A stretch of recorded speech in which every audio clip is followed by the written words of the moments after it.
이때 나이가 34살밖에 되지 않았어요. 젊은 세자의 죽음. 그런데 여기 더해서 독살이라고 하는 소문이 있어서 세간에 관심을 끕니다.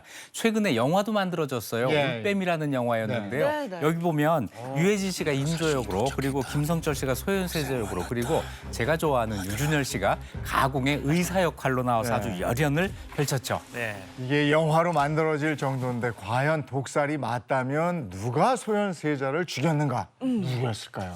네. 근데 저는 사실 소현세자는 이름을 많이 들어보지는 못했거든요. 네. 특히나 뭐 영화 올빼미를 못 봤다면 정말 모를 것 같은데 아는 사람들이 많이 있을까요?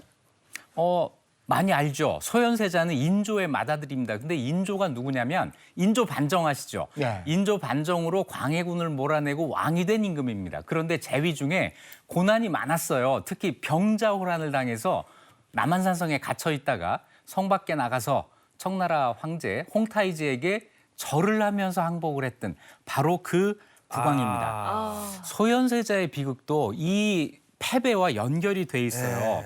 소현세자는 태어났을 때는 아버지가 왕이 아니었는데 인조반정으로 아버지가 왕이 되면서 자동적으로 세자가 된 인물입니다. 13살 때 세자가 됐는데 병자호란 때 조선이 항복하면서 청나라에서 요구한 조건이 있었어요. 그게 뭐냐면 왕의 아들 2명을 청나라로 인질로 보내라라는 거였습니다. 네. 그래서 맏아들 소현세자와 동생 복림대군 둘이 청나라로 끌려가서 청나라 수도였던 심양에 살게 됩니다. 이때 소현세자 나이가 26살.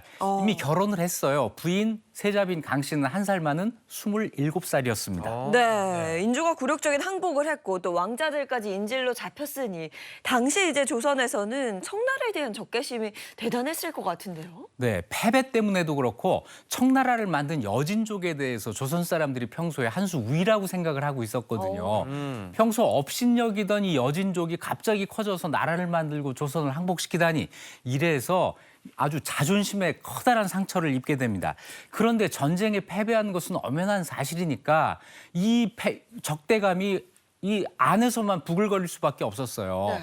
청나라에서 무리한 요구를 해와도 그걸 다 들어줄 수밖에 없는 이런 상황이 돼버립니다. 청나라가 너무 싫은데 겉으로는 그걸 거절하지 못하는 이런 상황. 자, 겉과 속이 다른 상황이 모든 조선 사람들을 정말 가슴 아프게 하죠. 이런 상황에서 누구보다도 청나라를 싫어한 사람이 국왕 인조였어요. 예.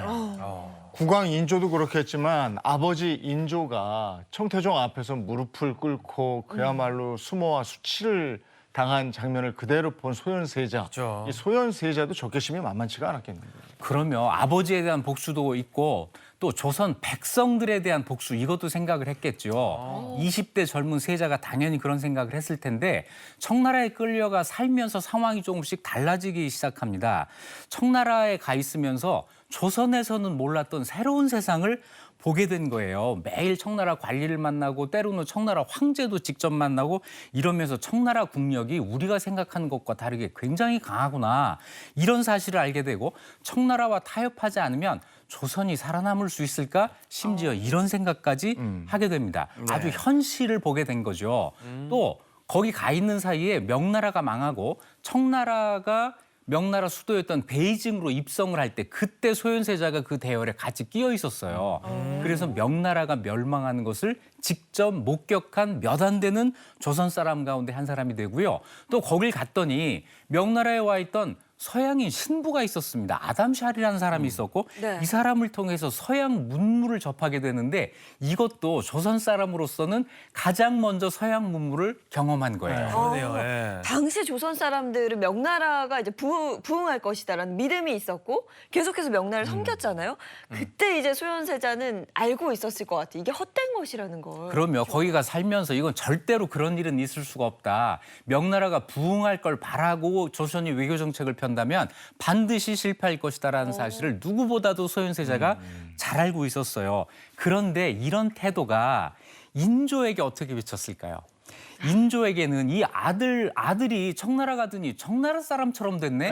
이렇게 생각을 하게 됐겠죠. 네. 실제로 소현세자하고 세자빈 강 씨는 청나라에 있으면서 청나라가 조선에 무리한 요구를 하는 것을 막고 또 같이 끌려간 조선 사람들을 보호하고 또 거기에서 사업도 합니다. 무역을 해요. 그래서 아주 큰 돈을 벌기까지 합니다. 그냥 인질이 아니라 외교관의 역할을 하고 있었던 네. 거고 그러네요. 경영 능력을 또 보여주기도 하는 예. 이런 기회를 갖는 건데 그러다가 9년 만인 1645년에 조선으로 돌아왔어요. 돌아온 지 2달 만에 갑자기 사망한 겁니다. 네, 이게 외교적 의식도 상당히 있었고 그리고 능력도 있는 세자였는데 조선에 돌아오고 2달 만에 죽었단 말이죠.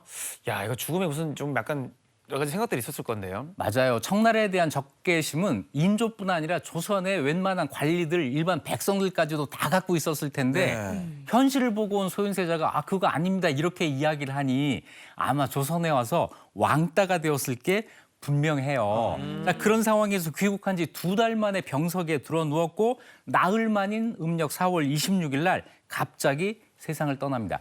그러니 세상에서는 독살당했다. 이런 소문이 막 그렇죠, 예. 퍼지게 되죠. 세자의 죽음을 기록한 실록에도 이런 기록이 있어요. 사체에서 온몸이 전부 검은 빛이었고 이목구비의 7구멍에서 모두 선혈이 흘러나와서 마치 약물에 중독되어 죽은 사람 독살 받는 거 같았다. 아니에요, 그러면? 이렇게 돼 있어요. 자, 이때 의혹의 핵심으로 지목된 사람이 의원이었던 이형익이라는 사람이었습니다.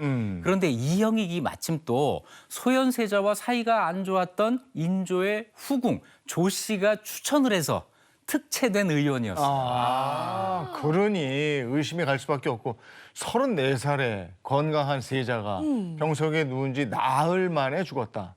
그러면 어이를 의심할 수밖에 없는 것이고 말이죠. 네. 근데 이게 이제 중요한 게 있어요. 그 아버지 인조의 반응 말이죠. 인조가 아들의 죽음에 대해서 의외로 담담한 태도를 보입니다. 이게 또 문제가 돼요. 이상한데요. 네. 그래서 사람들이 전부 이 의원을 이형익을 처벌해야 된다고 주장을 했지만은 인조가 감싸요. 처벌하지 않습니다. 또 시신을 직접 볼 수 있는 염습을 하는데 이때 측근의 종친 3명 말고 다른 사람은 못 들어가게 합니다. 자, 이렇게 의심스럽게 행동을 했지만 하지만 중요한 것은 증거가 없다는 거예요. 인조가 시켰다는 증거도 없고 이형익이 뭘 했다는 증거도 없고 이런 상태라서 이것이 미제 사건으로 남는 거죠. 실록에서는 인조의 후궁 조 씨가 세자를 평소 미워했고 그래서 인조를 부추겨서 이 소윤세자를 죽인 것이다라고 묘사를 하고 있지만 역시 근거 있는 이야기는 아닙니다. 네. 제 생각에는요. 만일 인조가 세자가 마음에 안 들어서 이 아들을 내가 정말 죽여야겠다 했다면 이렇게 죽이지 않았을 거예요. 죄를 만들어서 공개적으로 처벌을 하지 이렇게 암살, 독살 이런 수법을 쓰지는 않았을 겁니다. 네. 그래서 여기까지입니다. 우리가 알 수 없는 것은 모르는 채로 남겨두어야 하는 거죠. 네. 그런데 소현세자의 비극은 여기서 그치지를 않습니다. 소현세자가 이렇게 의문의 죽음을 당한 1년 뒤에 이번에는 그 부인 세자빈 강 씨가 죽임을 당합니다.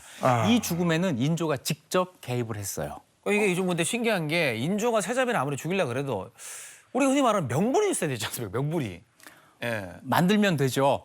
이 흰게 구실을 만듭니다. 인조가 어느 날 전복 부위를 먹다가 갑자기 독이 들어있다 그런 거예요. 이걸 어떻게 알았을까? 이것도 의문이지만 아무튼 인조가 독이 들어있다 그러는 순간 온 나라가 발칵 뒤집힙니다. 국왕 독살 사건 이런 게 생길 뻔한 거잖아요. 조선에서는 있을 수 없는 일입니다. 대대적인 수사를 진행했는데 범인을 못 찾았어요. 다시 인조가 등장합니다. 세자빈 강 씨가 의심스럽다. 이러면서 세자빈을 의심하고 세자빈의 시녀들을 붙잡아서 추궁을 해요. 그러는 사이에 세자빈을 후원 별당에 가두어 놓고 문에 구멍을 뚫어 놓고 거기에 물하고 음식을 집어넣어서 이걸 먹게 해요. 이런 상황에서 시녀들을 추궁하니까 답은 이미 정해져 있는 거죠. 나는 다 알아. 너는 내가 원하는 답을 하면 돼. 이렇게 된 거잖아요. 요즘 흔히 하는 말로 답정너가 된 거예요. 답정너, 네. 시녀들은 그렇게 이야기할 수밖에 없죠. 이 시녀들의 자백을 근거로 세자빈이 왕을 시아버지를 독살하려고 했다. 이렇게 사건을 만들어서 세자빈을 죽인 거예요. 그래서 소현세자의 죽음도 인조와 관계 있는 거 아니야라는 의심이 더 커지게 된 거예요. 예, 그러네. 아니, 근데 그래도 아들이잖아요. 왜 이렇게 장남의 집안은 풍비박산 내고 이건 좀 너무하지 않나 싶은데. 그럼 궁금한 게 세자빈 강 씨와 소현세자 사이에 이제 자식이 있었잖아요. 어떻게 됐어요? 아들이 셋이나 있었습니다. 네. 원래대로라면 소현세자가 죽은 다음에 그 아들이 그 뒤를 이어야 되는데 그렇게 그렇죠. 하지 않고 둘째 아들 복림대군을 세자로 삼아요. 그리고 소현세자의 세 아들은 전부 제주도로 유배를 보내는데 제주도에서 그 어린 왕자 3명 중에 첫째, 둘째가 거기서 목숨을 잃어요. 아. 2년 만에 사망을 하고 셋째 아들만 거기에서 죽지 않고 살아남아서 유배에서 풀려나기까지 하지만 역시 22살의 젊은 나이에 세상을 떠납니다. 아. 이 이후로 보면 조선 왕실에 후사가 없어요. 아. 그래서 왕이 죽고 계승을 할 때마다 종친 중에 누구 왕할 사람 없어 이렇게 찾아다니는 일이 생기거든요. 네. 심지어는 강화도까지 가잖아요. 아, 철정 강화도령, 모셔오려고. 철정. 예, 예. 그걸 생각하면 이 세 아들이 이렇게 죽은 게 정말 아까운 일이 되죠. 네. 그리고 이 죽음으로부터 110년 뒤에는 영조가 또 아들 사도세자를 예. 뒤주에 가다서 죽이는 조선 왕실의 가족 잔혹극이 또 재현이 됩니다. 야, 참. 아들, 손주 다 이렇게 그렇죠. 예? 뭐 아들은 뭐 확정은 없습니다만은 손주들을 유배하고 이런 거는 할아버지가 한 거잖아, 그죠? 네. 야, 무섭다. 근데 만약에 소현세자가 죽지 않고 살아서 왕위를 계승했다면 어. 청나라에 가서 서양 문물까지 보고 온 이 왕이 우리나라를 좀 더 일찍 개화시키지 않았을까 이런 생각도 하는데요. 맞습니다. 그 당시 조선은 청나라에 대해서 필요 이상으로 적대적이었고 다른 세상에 대해서는 너무 폐쇄적이었어요. 이런 세상에서 국왕한 사람이 바뀐다고 해서 나라가 변했을까? 이런 생각을 해볼 수도 있지만 그래도 국왕의 역할은 중요하니까요. 소현세자가 왕이 되었더라면 달라질 수도 있었을 것이다. 이런 가능성을 조선 스스로가 없애버린 셈이 됐죠. 예.